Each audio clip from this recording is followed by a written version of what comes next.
The office was a small, overheated room. A lectern desk stood by one of the shorter walls, an iron safe too, while a wardrobe and ottoman stood by the longer walls. The wardrobe took up most of the space. Not only did it extend along the whole of one long wall, but its depth made the room very cramped, and 3 sliding doors were necessary to open it completely. The landlady pointed to the ottoman, indicating that Kay should sit down on it, and she herself sat on the swiveling chair by the lectern. "Haven't you ever trained as a tailor and dressmaker?" asked the landlady. "No, never," said Kay. "What's your profession then?" "I'm a land surveyor." "What's that?" Kay told her, but the explanation made her yawn. "You're not telling the truth. Why don't you tell the truth?" "You're not telling the truth either." There you go again with your impudence. And suppose I wasn't telling it? Do I have to justify myself to you? Anyway, in what way am I not telling the truth? You are not just a landlady as you make out. Well, you're very sharp, I'm sure. What else am I then? Your impertinence is really too much. I don't know what else you are. I see only that you appear to be a landlady, but you wear dresses that don't suit a landlady, and as far as I know, one here in the village wears anything like them. Ah, so now we're coming to it. You can't deny it. Perhaps you aren't impudent at all. Perhaps you're just like a child who knows some silly joke and can't be brought to keep it quiet. So out with it. What's so special about those dresses? You'll be angry if I tell you. No, I shall laugh, because it will be just childish nonsense.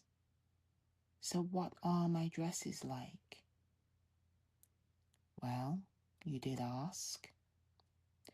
They are made of good fabric, expensive material, but they are old-fashioned, over-trimmed, often too elaborately made.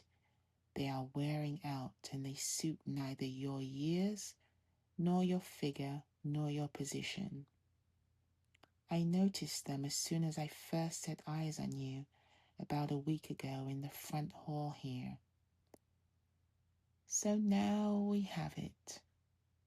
They are old-fashioned, over-trimmed, and what else was it? And how do you think you know all that? I can see it. One doesn't need any training to know such a thing. You can see it, just like that. You don't have to go and ask anywhere.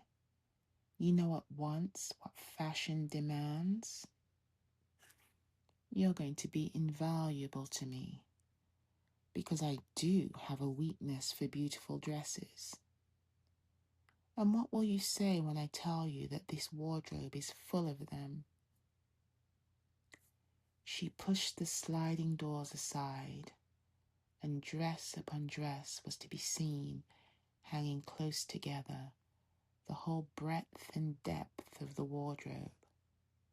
Most of them dark grey, brown, black dresses, all carefully hung up with their skirts spread.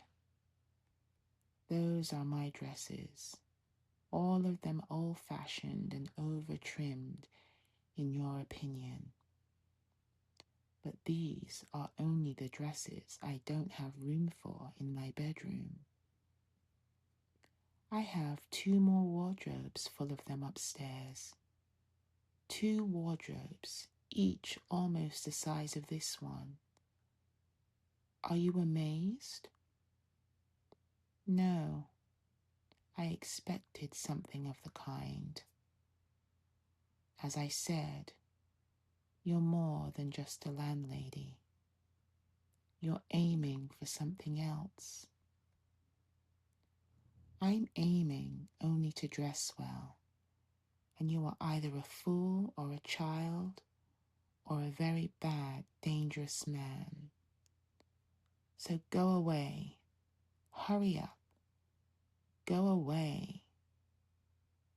Kay was out in the hall, and Gerstacker was holding his sleeve again as the landlady called after him. I'm having a new dress delivered tomorrow. Perhaps I'll let you go and fetch it.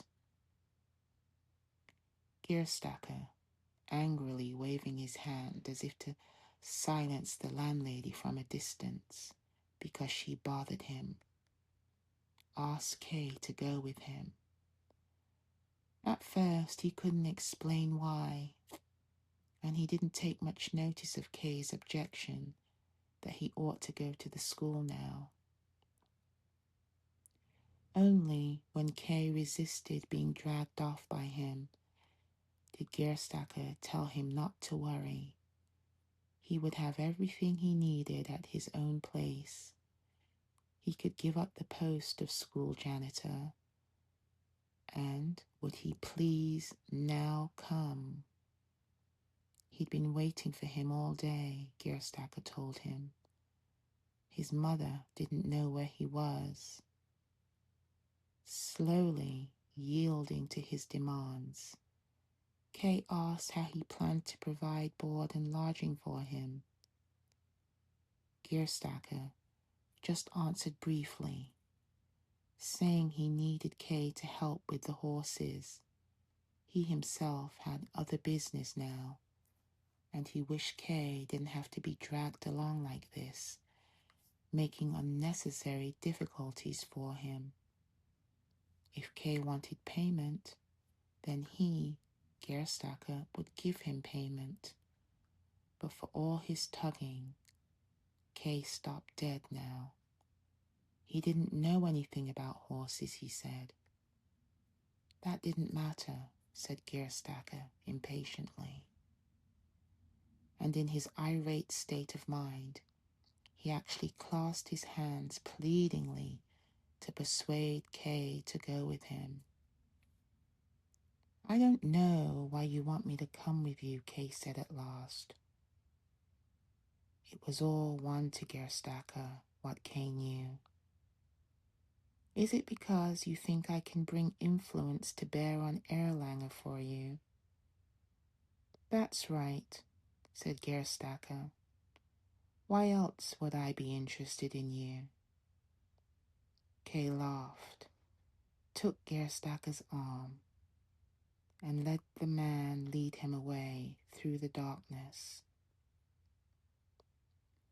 The living room in Gerstacker's house was only dimly lit by the fire on the hearth and a candle end.